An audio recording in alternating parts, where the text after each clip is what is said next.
Okay. So ఇక్కడ మనం already respiratory సిస్టంలో గిల్స్ ఎక్కడ ఉన్నాయి, గిల్స్ ఎక్కడ లొకేట్ అయినాయి, గిల్ పోచెస్ ఏంటి, దాని యొక్క జనరల్ ఫిగర్ ఏంటి, సో నెక్స్ట్ వాటిలో ఉన్నటువంటి లామెలాస్ ఏంటి, సో నెక్స్ట్ ఆ లామెలాస్ యొక్క స్ట్రక్చర్ ఎలా ఉంటుంది, గిల్ పోచెస్ అనేది ఎలా ఉంటుంది, so what is the A side ఉంటుంది, యాంటీరియర్ సైడా పోస్టీరియర్ సైడా, సో ఈచ్ లామెలాస్ అనేది వాటి యొక్క స్ట్రక్చర్ గురించి మనము డీటెయిల్గా తెలుసుకున్నాం కదా. సో నెక్స్ట్ మనము ఒక గిల్ని హెమిబ్రాంక్ అని చెప్పి చెప్తాం. సో 2 హెమిబ్రాంక్స్ ఉన్నటువంటి గిల్స్ మనం ఏమంటున్నాం, హోలోబ్రాంక్ అని చెప్పి చెప్తున్నాం. Okay. So this the respiratory system యొక్క transverse section of the figure. So you will see the figure.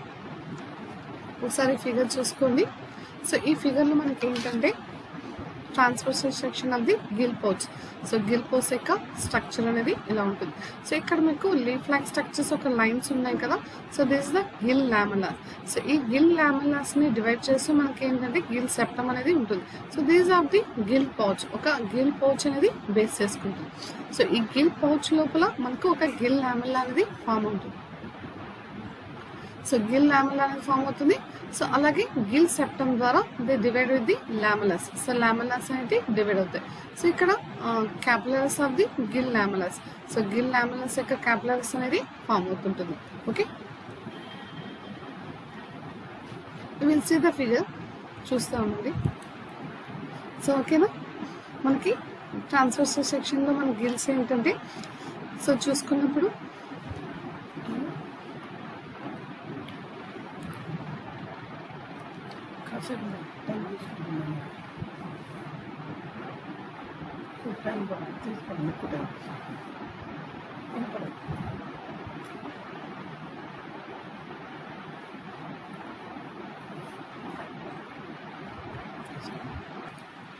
So ఇది గిల్ పౌచ్ యొక్క ట్రాన్స్ఫర్ సెక్షన్.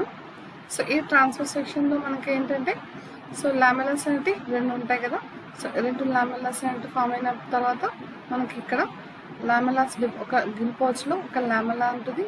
లామెలాస్ డివైడ్ చేస్తూ గిల్ సెప్టమ్ అనేది ఫామ్ అవుతుంది. So these are transfer section of the gills. Okay,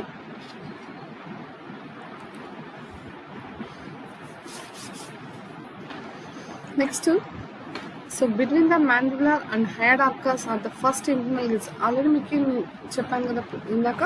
so first gill internal gills దగ్గర so మనకి hyoid arches అనేది mandibular bones అనేది protect చేయడం వల్ల సో మనకి ఏంటంటే lateral side of the parents దగ్గర స్పారికిల్స్ ఉండడం వల్ల సో మనకి ఆఫ్ హెమిబ్రాంక్ అనేది మనకి క్లియర్గా కనిపిస్తుంది. సో ఈ most elasmobranchs the spiracles pierce mini branchial lamellas forming at false gills. ఒక సూడో బ్రాంక్ అనేది ఫామ్ అవుతుంది. సో ఈ సూడో బ్రాంక్ అనేది ఉండడం వల్ల సో మనకి ఈ గిల్స్ లామెలాస్లో ఒక హెమిబ్రాంక్ అనేది కనిపిస్తుంది. సో రిమైనింగ్ అంతా ఫుల్ హోలోబ్రాంక్స్ అనేది ఫామ్ అవుతాయి. సో ఇక్కడ మనకు ఒక్క హెమిబ్రాంక్ అనేది ఫామ్ అవుతుంది కాబట్టి సో దట్స్ ద సూడోబ్రాంక్ లేదా hemibranch. So that's the why, ఎందుకంటే మనకు అక్కడ మ్యాండిబులర్ బోన్స్ దగ్గర స్పైరకిల్స్, హైడార్క్ దగ్గర స్పైరకిల్స్ అనేవి ఫామ్ అవడం వల్ల అది only that to see the Scoliodon. అదే స్కోలియోడాన్ అంటే ఎలాస్మోబ్రాంక్స్ అన్నమాట. సో ఎలాస్మోబ్రాంక్స్ సంబంధించిన మనకు కనిపిస్తుంది కాబట్టి అక్కడ ఒక సింగిల్ హెమిబ్రాంక్ అనేది మనకు కనిపిస్తుంది. So it's open into the exterior by the and external branchial aperture. So external branchial aperture దగ్గర పోస్టీరియర్ సైడ్ మాత్రమే మనకు ఒక సూడోబ్రాంక్ అనేది ఫామ్ అవుతుంది. So it is supplied with arterial blood and played no part in respiration. ఇక్కడ సప్లైలో మనకి blood అనేది సప్లై అవుతుంది, but not no part in the respiration అనేది పార్టిసిపేట్ చేయదు. So but in Scoliodon, the spiracles are vestigial pits in the pharynx with no lamellas and external branchial appendages. So dog fish దగ్గర ఉన్నటువంటి spiracles అనేవి అక్కడ రెస్పిరేషన్లో participate చేయవు. ఏం participate చేస్తాయి? ఈ యొక్క హోలోబ్రాంక్స్, హెమిబ్రాంక్స్ మాత్రమే రెస్పిరేషన్లో పార్టిసిపేట్ చేస్తాయి. సో అక్కడ స్పైరకిల్స్ దగ్గర ఉన్నటువంటి ఒక హెమిబ్రాంక్ని మనం సూడోబ్రాంక్ అంటున్నాం. సో అది వెస్టీజియల్గా ఉన్నట్టుంటుంది కాబట్టి నో వర్కింగ్ ఆఫ్ ది రెస్పిరేషన్లో అది వర్క్ చేయదన్నమాట. Okay, so next what is the respiration?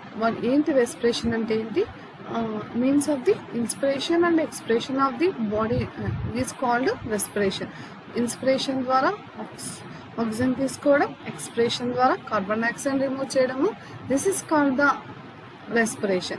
So the floor of the buccopharyngeal cavity is depressed by contraction of hypobranchial, that's to hypoglossal muscles, due to which the visceral arcs expand the wall of the pharynx. So what is the inspiration means? మనకు inspiration అంటే ఏంటి? గాలి లోపలికి వచ్చినప్పుడు, air అనేది లోపలికి వెళ్ళినప్పుడు మనకు ఎయిర్లో ఉన్నటువంటి, అంటే ఇక్కడ వాటర్లో ఉంటుంది కాబట్టి వాటర్లో ఉన్నటువంటి ఎయిర్ ద్వారా వచ్చినటువంటి ఆక్సిజన్ అనేది ఇది తీసుకోవడం అనేది జరుగుతుంది. సో ఇక్కడ ఆక్సిజన్ తీసుకున్న తర్వాత so they go with the oxygen తీసుకుంటుంది, గిల్స్లో ఉన్నటువంటి కార్బన్ డైఆక్సైడ్ని వాటర్లోకి పంపిస్తుంది. సో ఇక్కడ సీ వాటర్ కానీ రివర్ వాటర్ కానీ ఈ స్కోలెడ్ animal maximum sea water animal కాబట్టి, సో సీ వాటర్ అనిమల్స్ కాబట్టి, సో ఇక్కడ ఫస్ట్ ఏమవుతుందంటే నీళ్లు లోపలికి రావడం వల్ల మనకి ఇక్కడ గిల్స్ యొక్క ఫంక్షనింగ్ అనేది స్టార్ట్ అవుతుంది. సో ఫస్ట్ ఏం జరుగుతుంది? The floor of the buccopharyngeal cavity is depressed of the contraction. So first contraction జరుగుతుంది. సో ఈ కాంట్రాక్షన్ దగ్గర హైపోబ్రాంకియల్ మజిల్స్ అనేవి due to which the visceral arcs, so visceral arcs అనేవి హైపోబ్రాంకియల్స్ అనేవి ఎక్స్పాండ్ అవుతాయి. సో ఎక్స్పాండ్ అయిపోయిన తర్వాత the wall of the ప్యారింగ్స్, so ప్యారింగ్స్ యొక్క వాల్ ఏమవుతుంది? ఎక్స్పాండ్ అవుతుంది. సో ఎక్స్పాండ్ అయినప్పుడు ఇంటర్నల్ గా ఉన్నటువంటి యొక్క ప్రెజర్, ఎక్స్టర్నల్ గా ఉన్నటువంటి ప్రెజర్ అనేది somewhat difference of the high and లో. అప్పుడు హై అనేది ఎక్కడ ఉంటుంది? అవుటర్ సైడ్ ఉంటుంది. సో ఇన్సైడ్ లో ఏముంటుంది? లో ప్రెజర్ ఉంటుంది. ఎప్పుడు వాటర్ ఫ్లో అనేది హై ప్రెజర్ నుంచి లో ప్రెజర్కే వాటర్ ఫ్లో అనేది జరుగుతుంది. సో ఏదైనా ఎయిర్ కమింగ్స్ అనేది కూడా హై ప్రెజర్ నుంచే లో ప్రెజర్కి వస్తుంది, కానీ ఎప్పుడు లో ప్రెజర్ నుంచి హై ప్రెజర్కి ఎప్పుడు వెళ్ళదన్నమాట. సో అందువల్ల విసరల్ ఆర్క్స్ ఎక్స్పాన్షన్ వల్ల so inside of the gill పౌచెస్లో ఏమవుతుందంటే ప్రెజర్ అనేది లో అవుతుంది. దట్టు దేనికి? Surrounding of the body. So body సరౌండింగ్స్లో pressure of the outside of the బాడీలో మనకి ప్రెజర్ హైగా ఉంటుంది. సో అప్పుడు ఏమవుతుందంటే water they comes with the mouth. So mouth నుంచి బక్కల్ క్యావిటీస్ నుంచి ప్యారెంట్స్ నుంచి గిల్ పౌచెస్లోకి ఎంటర్ అవుతుంది. సో ఎంటర్ అయినప్పుడు వాటర్లో ఉన్నటువంటి ఆక్సిజన్ని ఇది తీసుకుంటుంది. సో దాని తర్వాత అక్కడ మళ్ళీ ఏం జరుగుతుంది? ఎక్స్ప్రెషన్ జరుగుతుంది. సో ఎక్స్ప్రెషన్ అప్పుడు మళ్ళీ ఈ ఆక్సిజన్ అనేది కాంట్రాక్షన్ జరిగినప్పుడు అది రిలాక్సేషన్ అవుతుంది అనమాట. Okay, so that the visceral arcs is expanded to the wall of the pharynx. So pharynx visceral arcs ఏమవుతాయి? ఎక్స్పాండ్ అవుతాయి.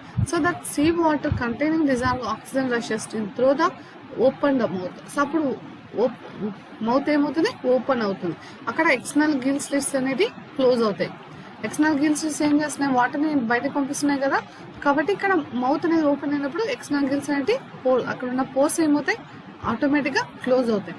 సో క్లోజ్ అయినప్పుడు మౌత్ అనేది ఓపెన్ అయినప్పుడు entry of water to external bacteria prevented by anterior food of skin and each Gill pores. So mouth ద్వారా Gill పోర్చెస్లకి water అనేది enter అవుతుంది అనమాట. Okay, so water అనేది ఎంటర్ అవుతుంది. So this horizontal structure of the hollow branch యొక్క parallel bronchial lamella. So ఇక్కడ ఒక lamella, ఇదొక గిల్. సో ఇదొక గిల్ యొక్క స్ట్రక్చర్ అనమాట. So this the hollow branch Gill. So hollow branch Gill అంటే ఏంటి? ఒకటి యాంటీరియర్ సైడ్ యొక్క లామెల్లా ఉంటుంది, అలాగే పోస్టీరియర్ సైడ్ ఒక లామెల్లా అనేది ఫామ్ అవుతుంది. సో ఈ రెండింటిని సపరేట్ చేస్తూ మనకేముంటుంది? ఇంటర్ బ్రాంకియల్ సెప్టా అనేది ఓపెన్ ఉంటుంది. సో ఇంటర్ బ్రాంకియల్ సెప్టాకి సపోర్ట్ చేసి మనకి కార్టిలేజస్ బోన్స్ అనేవి సపోర్ట్ చేస్తాయి. సో ఇంటర్ బ్రాంకియల్ సెప్టా నుంచి మనకి ఇక్కడ ఏంటంటే ఇక్కడ బ్రాంకియల్ వేస్ అనేది ఫామ్ అవుతాయి. సో ఇక్కడ మనకి ఏంటంటే afferent bronchial artery. So afferent bronchial artery and efferent bronchial అనేటి నర్వ్ బ్లడ్ వెజల్స్ అనేవి ఫామ్ అవుతాయి. సో దీనికి సపోర్ట్గా మనకి నర్వ్ సిస్టమ్ అనేది కూడా సపోర్ట్ చేస్తుంది. సో నర్వ్ సిస్టమ్ అనేది సపోర్ట్. సో ఇది ఈ పై వైపున మనకి ఏంటంటే కార్టిలేజెస్ బోన్స్ అనేవి మజిల్స్ ఉంటాయి. సో విసరల్ మజిల్స్ ఉన్నాయి కదా, సో ఈ మజిల్స్ అనేవి ఎక్స్పాన్షన్కి కాంట్రాక్షన్కి యూజ్ అవుతాయి అనమాట.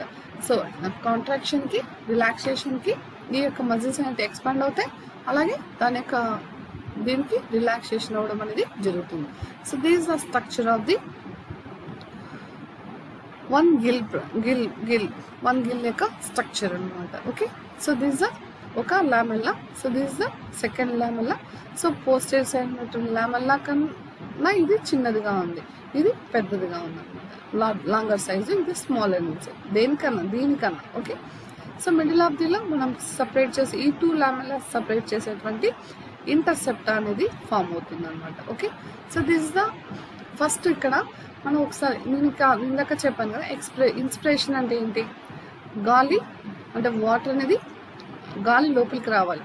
సో గాలి లోపలికి రావాలి అన్నప్పుడు సో ఇక్కడ ఉన్నటువంటి మజిల్స్ ఉన్నాయి కదా, మజిల్స్ ఈ టోటల్ ఈ గిల్పోచ్ చుట్టూ ఉన్నటువంటి ఈ మజిల్స్ ఉన్నాయి కదా, ఈ మజిల్స్ ఏమవుతాయంటే కాంట్రాక్షన్ జరుగుతాయి. సో కాంట్రాక్షన్ జరిగినప్పుడు they expand with the length of the size of the structure. So ఈ స్ట్రక్చర్ ఏమవుతుందంటే ఇది ఎక్స్పాండ్ అవుతుంది. సో ఇది ఎక్స్పాండ్ అయినప్పుడు మనకి ఇక్కడ లోపల ఉన్నటువంటి ప్రెజరు లో అవుతుంది, తగ్గుతుంది. అంటే ఇంత చిన్నదిగా ఉన్న ప్లేస్ పెద్దదిగా అయినప్పుడు ఏమవుతుంది, ప్రెజర్ అనేది ఆటోమేటిక్గా లెస్ అవుతుంది. సో దేనికన్నా out side of the circle. So ఈ సర్కిల్లో ఉన్నటువంటి ప్రెజర్ అనేది హైగా ఉంటుంది, ఈ సర్కిల్లో ప్రెజర్ అనేది లోగా ఉంటుంది. లోగా ఉన్నప్పుడు ఎప్పుడు ప్రెజర్ అనేది హై నుంచి లోకి ప్రెజర్ అనేది వస్తుంది, కానీ ఎప్పుడు లో నుంచి హైకి వెళ్ళదన్నమాట. సో హై ప్రెజర్ అనేది అవుట్ సైడ్ ఉండడం వల్ల ఆటోమేటిక్గా ఏమవుతుందంటే water they flow with the gills, ఈ గిల్స్ లోకి వస్తుంది. దేని ద్వారా, మౌత్ ద్వారా. సో మౌత్ బక్కల్ క్యావిటీ ప్యాలెన్స్ నుంచి గిల్ పోచెస్ లోకి ఈ గిల్స్ యొక్క లామెలాస్ ని టచ్ చేస్తుంది. సో గిల్స్ యొక్క లామెలాస్ ని టచ్ చేస్తూ వాటర్ అనేది ఫ్లో జరిగినప్పుడు that's call the inspiration. So అది ఇన్స్పిరేషన్ అని చెప్పి చెప్తాం. ఓకే, అర్థమైందా? సో నెక్స్ట్ వచ్చి మీకు ఎక్స్ప్రెషన్ ఎలా జరుగుతుందో చెప్తాను. So what is the inspiration అంటే, ఫస్ట్ ఇక్కడ ఉన్నటువంటి క్యావిటీలో ఉన్నటువంటి మజిల్స్ అనేది ఎక్స్పాండ్ అవ్వడం వల్ల వాటర్ అనేది మౌత్ నుంచి లోపలికి రావడం అనేది జరుగుతుంది. సో మౌత్ నుంచి లోపలికి వచ్చేటప్పుడు ఇక్కడ ఉన్నటువంటి ఎక్స్టర్నల్ పోర్స్ ఉంటాయి కదా, గిల్స్ పోర్స్. సో ఇవి ఆటోమేటిక్గా క్లోజ్ అవ్వాలి. సో క్లోజ్ కావాలంటే 2 ప్రెజర్స్, ఇక్కడ ప్రెజర్ అనేది జరగదన్నమాట, అప్పుడు వాటర్ అనేది లోపలికి రాదు. సో ఇక్కడ గిల్స్ యొక్క ఎక్స్టర్నల్ గిల్స్ అనేది ఏమవుతాయి, దే ఆటోమేటిక్గా క్లోజ్డ్. సో క్లోజ్ అయిపోయిన తర్వాతనే they come with the water into the mouth to గిల్స్ని టచ్ చేస్తూ వస్తుంది. సో ఆఫ్టర్ దట్ ఎక్స్ప్రెషన్ జరగాలి. సో ఎక్స్ప్రెషన్ జరగాలన్నప్పుడు ఇక్కడ ఉన్నటువంటి మజిల్స్ ఎప్పుడు ఎక్స్పాండ్ అయ్యాయో అప్పుడు వాటర్ అనేది లోపలికి వచ్చిన తర్వాత సో ఈ లామెల్లాస్ని టచ్ చేస్తూ ఉన్నప్పుడు మనకి ఎక్స్ప్రెషన్లో ఏమవుతుందంటే మౌత్ క్లోజ్ అవుతుంది. సో మౌత్ క్లోజ్ అయినప్పుడు ఇక్కడ ఉన్నటువంటి మజిల్స్ ఏమవుతాయి, ఎక్స్పాండ్ అయినటువంటి మజిల్స్ అంతా దగ్గరికి వచ్చేస్తాయి, రిలాక్స్ అయిపోతాయి. సో రిలాక్స్ అయినప్పుడు నార్మల్ స్టేజ్కి రావడం అని జరుగుతుంది. సో నార్మల్ స్టేజ్కి వచ్చినప్పుడు నార్మల్ స్టేజ్లో ప్రెజర్ ఎక్కువ ఉంటుంది, బయట వైపున ఏముంటుంది, తక్కువగా ఉంటుంది. హైగా ఉంటుంది కాబట్టి ప్రెజర్ ఇక్కడ ఈ లామెల్లాస్ నుంచి వాటర్ అనేది they comes with the external gills నుంచి బయటికి వెళ్ళిపోవడం అనేది జరుగుతుంది. So this is called the expiration. Once ఇక్కడ మజిల్స్ అనేటివి ఎక్స్పాండ్ అయినప్పుడు ఇన్స్పిరేషన్ జరుగుతుంది. ఇన్స్పిరేషన్ జరిగేటప్పుడు ఎక్స్టర్నల్ గిల్ పోర్స్ అనేది క్లోజ్లో ఉంటాయి, మౌత్ అనేది ఓపెనింగ్లో ఉంటుంది. సో మౌత్ ద్వారా వాటర్ అనేది ఫ్లో ఇన్ ద గిల్స్ని టచ్ చేస్తుంది.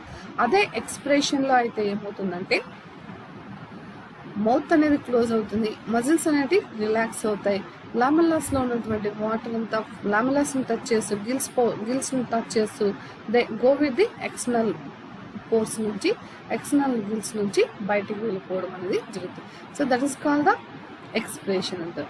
ఏమంటారు, ఎక్స్ప్రెషన్ అని చెప్పి చెప్తారు. So during expression the mouth becomes closed by the action of adductor muscles. So ఎక్స్ప్రెషన్లో ఏం జరుగుతుంది, మౌత్ అనేది ఆటోమేటిక్గా క్లోజ్ అవుతుంది. So now the buccal pharyngeal floor is raised and contraction of the wall of the pharynx pours of water into internal bronchial. So internal bronchial like అపెండిసెస్ లెక్క వెళ్ళిన తర్వాత esophagus also is being closed and then into gill clips where it washes the bronchial lamellus and goes out the external bronchial. So మొత్తం వెళ్ళేటప్పుడు ఆ gills యొక్క bronchial లామెల్లాస్ని అది wash చేసుకొని అంటే లామెల్లాస్ని టచ్ చేసి వెళ్తుంది కాబట్టి సో ఆ టైంలో మనకి గ్యాసెస్ ఎక్స్చేంజ్ అనేది జరుగుతుంది. So after that the water is go with the external branchial అపెచెస్ ద్వారా బయటికి వెళ్ళిపోవడం అనేది జరుగుతుంది. The respiratory movements are caused by pharyngeal muscles which are innervated by ఈ యొక్క రెస్పిరేషన్ కావాల్సినటువంటి మూమెంట్స్ అనేవి నర్వస్ సిస్టమ్ నుంచి వచ్చేటువంటి cranial nerves 5, 7, 9, 10 cranial nerves is used for the nervous system in the respiratory movements की यूज होता है अన్నమాట. ఏ nerves use అవుతాయి? 5, 7, 9, 10 cranial nerves and the hypoglossal spinal nerves. So అంటే ఈ 6 nerves అనేది స్పైనల్ నర్వ్స్ అనేది మనకి రెస్పిరేషన్ లో యూజ్ అవుతాయి అన్నమాట. So respiration means inspiration and expiration is called the respiration. Okay, so this is the respiration in the scoliodon. So next చూసుకుంటే physiology of respiration చూసుకుంటే in the branchial lamella the blood flows from the tip towards the base, that is in a direction opposite to the of the water current, so that the blood just before leaving the lamella and it's the highest concentration of oxygen and the lowest of carbon dioxide. So blood అనేది adjust water current అనేది flow అయ్యేటప్పుడు blood content లో అనేది చేస్తుంది. Lamellas అనేది మిగతా ఉన్నప్పుడు high concentration of oxygen అనేది బ్లడ్ లోకి ట్రాన్స్పోర్ట్ అవుతుంది. అలాగే low concentration of the carbon dioxide అనేది వాటర్ లోకి మిక్స్ అవుతుంది. So that's the efficient exchange of oxygen and carbon dioxide takes place between the blood and the sea water. So oxygen అనేది blood observe చేసుకుంటుంది. So carbon dioxide అనేది sea water తీసుకొని they send out the body of the okay. This is the physiology of the respiration. So blood అనేది మనకి high concentration లో ఉన్నటువంటి oxygen ని తీసుకుంటుంది, లో కాన్సన్ట్రేషన్ లో ఉన్నటువంటి కార్బన్ డైఆక్సైడ్ ని సీ వాటర్ లోకి ట్రాన్స్పోర్ట్ చేస్తుంది. ఓకే, నెక్స్ట్ వచ్చి సో దిస్ ఇవాళ you will see the clear figure of the gills this యొక్క స్ట్రక్చర్. సో ఇక్కడ మీకు ఒకటి చూసుకోండి, మీకు ఇక్కడ కనిపిస్తున్నాయి కదా. So 1 pair, 2 pair, 3 pair, 4th pair. So ఇక్కడ ఒక హాఫ్ పేర్ ఉంది. దిస్ ద హెమిబ్రాంక్, ఒక single hemibranch. So those see the 4.5 branchlets అనేది మనకి ఇక్కడ కనిపిస్తుంది. సో ఒక గిల్స్ ని మనం చూసుకున్నప్పుడు సో ఈ గిల్స్ అనేది 2 లామెల్లాస్ ఉన్నాయి, ఒకటి యాంటీరియర్ సైడ్, ఒకటి posterior. So posterior side somewhat longer than the anterior side. So ఈ 5 గిల్ స్టేజ్ దగ్గర ఇక్కడ మనకు ఓపెనింగ్స్ ఉన్నాయి కదా. సో ఇక్కడ ఒక ఓపెనింగ్, ఇక్కడ అవన్నీ ఓపెనింగ్ లో. సో ఇక్కడ లోపల ఉన్నటువంటి ఓపెనింగ్స్ ఇంటర్నల్ ఓపెనింగ్స్ అంటారు. సో బయట ఉన్నటువంటి వాటిని ఎక్స్టర్నల్ బ్రాంకియల్ ఓపెనింగ్స్ అని చెప్తారు. సో ఇంటర్నల్ ఓపెనింగ్స్ ఏం చేస్తాయంటే వాటర్ని గిల్స్ టచ్ చేసేలాగా చేస్తాయి. ఎక్స్టర్నల్ ఓపెనింగ్స్ ఏం చేస్తాయంటే వాటర్ని బయటకు పంపించడానికి చేస్తుంది. సో ఇక్కడ ఏంటంటే ఇక్కడ ఉన్నటువంటి ఫారింక్స్ దగ్గర ఉన్నటువంటి హైడన్ అనేటువంటి బోన్స్ అంటే మజిల్స్ అనేటివి ఎక్స్పాండ్ అయినప్పుడు సో ఇక్కడ ఉన్నటువంటి మజిల్స్ ఏమవుతాయి? ఎక్స్పాండ్ అవుతాయి. సో ఎక్స్పాండ్ అయినప్పుడు ఏమవుతుందంటే ఇక్కడ ఉన్నటువంటి ప్రెజర్ ఏమవుతుంది? లో అవుతుంది. అప్పుడు బయట ఉన్నటువంటి ప్రెజర్ హైగా ఉన్నప్పుడు సో ఇక్కడ మౌత్ పార్ట్ అనేది ఓపెన్ లో ఉంటుంది. ఇక్కడ ఎక్స్టర్నల్ గిల్స్ ఉన్నాయి కదా, ఇవంతా ఓపెనింగ్స్ అంతా క్లోజ్ అవుతాయి. సో ఎప్పుడు ఇన్స్పిరేషన్ టైంలో ఇవన్నీ క్లోజ్ అయిన తర్వాత వాటర్ అనేది మౌత్ నుంచి నేరుగా బక్కల్ క్యావిటీ నుంచి పారెంక్స్ నుంచి ఈ ఇంటర్నల్ ఓపెనింగ్స్ నుంచి ఈ లామెల్లాస్ ని టచ్ చేస్తూ వెళ్తుంది. సో టచ్ చేసి వెళ్ళేటప్పుడు బ్లడ్ ఏం చేస్తుందంటే బ్లడ్ అనేది ఇక్కడ వాటర్ లో ఉన్నటువంటి ఈ లామెల్లాస్ లో ఉన్నటువంటి ఆక్సిజన్ ని తీసుకునేస్తుంది. లామెల్లాస్ లో ఉన్నటువంటి కార్బన్ డైఆక్సైడ్ అనేది సీ వాటర్ లోకి ఎంటర్ అయిపోతుంది. సో సీ వాటర్ లోకి ఎంటర్ అయిపోయిన తర్వాత ఏది కార్బన్ డైఆక్సైడ్ వాటర్ లోకి ఎంటర్ అయిపోయిన తర్వాత ఎక్స్పిరేషన్ స్టార్ట్ చేస్తుంది. సో ఎక్స్ప్రెషన్ స్టార్ట్ చేసేటప్పుడు ఇక్కడ ఉన్నటువంటి మజిల్స్ ఏమవుతాయి? రిలాక్స్ అయినప్పుడు మౌత్ ఆటోమేటిక్గా క్లోజ్ అవుతుంది. ఇక్కడ ఉన్నటువంటి ఈసోఫాగస్ కూడా క్లోజ్ అయిపోతుంది. సో వాటర్ అనేది నేరుగా ఎక్స్టర్నల్ ఓపెనింగ్స్ ద్వారా ఇవి ఓపెన్ అయిపోతాయి. సో దీని ద్వారా వాటర్ అనేది వెళ్ళిపోతుంది అనమాట. సో ఇలా మొత్తం ప్రాసెస్ అనేది కంప్లీట్గా ఇది కంటిన్యూస్గా జరుగుతూ ఉంటుంది. ఎందుకంటే కంటిన్యూస్గా దిస్ లైవ్ ఇది వాటర్ కాబట్టి సో ఈ ప్రాసెస్ అనేది ఆల్మోస్ట్ గిల్స్ ఎప్పుడు వాటర్తోనే టచ్ అవుతూ ఉంటాయి అనమాట. ఎందుకోసమంటే సో వాటర్లో ఉన్నటువంటి ఆక్సిజన్ని అనిమల్కి కావాలి కాబట్టి సో ఈ గిల్స్ అనేవి 24 అవర్స్లో మ్యాక్సిమం అన్ని అవర్స్ వాటర్లో టచ్ అవుతూ ఈ ట్రాన్స్పోర్టేషన్ అనేది జరుగుతూనే ఉంటుంది అనమాట. So this the respiratory system in the scolioid. So fresh seawater entering the gill pouches with the respiratory current contains the oxygen dissolves on it. This water is separated from the blood contained within the capillaries of the gill lamellas. So gill lamellas merely by the thin and permeable members walls of the capillaries. So gill lamellas దగ్గర మనకి ఏముంటుంది, blood capillaries అనేది separate చేసి మనకి పర్మినల్ membranes ఉంది. Capillaries అనేది ఎందుకు ఇవి క్యాపిలరీస్ ఉండాలి బ్లడ్ క్యాపిలరీస్ అంటే they observe with the oxygen ని అబ్జర్వ్ చేసుకోవాలి కాబట్టి. The oxygen of the water passes by endosmosis through the thin capillary walls into the blood. ఈ ఎండాస్మోస్ ప్రాసెస్ ద్వారా వాటర్లో ఉన్నటువంటి ఆక్సిజన్ అనేది బ్లడ్లోకి ట్రాన్స్ఫర్ అవుతుంది. బ్లడ్లో ఉన్నటువంటి కార్బన్ డైఆక్సైడ్ అనేది వాటర్లోకి ట్రాన్స్పోర్ట్ అవుతుంది. And at the same time the carbon dioxide of the blood passes into the water by the process of exosmosis. So ఇక్కడ వాటర్లో ఉన్నటువంటి ఆక్సిజన్ బ్లడ్లోకి ట్రాన్స్పోర్ట్ అయ్యే మెథడ్ని ఎండాస్మాసిస్ అంటారు. అలాగే సేమ్ టైం కార్బన్ డైఆక్సైడ్ అనేది వాటర్లోకి వెళ్ళిపోయేటప్పుడు సో దట్స్ కాల్డ్ ద ఎగ్జాస్మాసిస్ అని చెప్పి చెప్తారు. So this support of the muscles and cranial nerves వచ్చి 5, 7, 9, 10 అండ్ హైపోగ్లాసిస్ నర్వ్స్ అనేది మనకి ఈ క్రేనియల్ నర్వ్స్ అనేది ఈ రెస్పిరేటరీ ఆర్గాన్స్కి సపోర్ట్ చేస్తుంది అనమాట. Okay, so the oxygen is conveyed by the blood to all the parts of the body while carbon dioxide brought to the gills in the venous blood is eliminated by the water from the outgoing of the respiratory current. So oxygen అనేది మనకు all parts of the body artery system ద్వారా మొత్తం body parts కంతా supply చేస్తుంది. అలాగే body పార్ట్స్లో release అయినటువంటి body పార్ట్స్లో ఎలా release అవుతుంది, సెల్లార్ రెస్పిరేషన్ ద్వారా మనకి కార్బన్ డైఆక్సైడ్ అనేది ఫామ్ అవుతుంది. సో ఈ కార్బన్ డైఆక్సైడ్ అనేది త్రూ ద గిల్స్కి ఎక్కడ నుంచి వస్తుందంటే వీనస్ సిస్టమ్ నుంచి ఫామ్ అవుతుంది. సో ఈ వీనస్ సిస్టమ్ నుంచి వచ్చినటువంటి గిల్స్ దగ్గరకు వచ్చినటువంటి కార్బన్ డైఆక్సైడ్ ఎగ్జాస్మోసిస్ ద్వారా వాటర్లోకి ఎంటర్ అవుతుంది. సో గిల్స్లో రెడీ అయినటువంటి ఆక్సిజన్ అనేది ఎండాస్మోసిస్ ద్వారా బ్లడ్లోకి కన్వర్ట్ అవుతుంది. So as the blood makes with a complete circulatory system capillaries of the gills in very short time. So చాలా లెస్ టైంలోనే ఈ క్యాపిలరీ సిస్టమ్ అనేది వెరీ ఫాస్ట్గా ఆక్సిజన్ అబ్జర్వేషన్ అనేది జరుగుతూ ఉంటుంది. It is evident that exchange of gases also takes place very quickly. So gases exchange అనేది very క్విక్గా ఫాస్ట్గా రొటేట్ అవుతుంది. సో ఇది గిల్స్ అనేది 24 hours వాటర్లో సర్క్యులేట్ అవుతుంది కాబట్టి సో ఆటోమేటిక్గా ఈ ఆక్సిజన్ అనేది అబ్జార్ప్షన్ జరుగుతుంది. అలాగే కార్బన్ డైఆక్సైడ్ అనేది సర్క్యులేషన్ జరుగుతుంటుంది. So these are total respiratory system in the Scoliodon animal. Okay.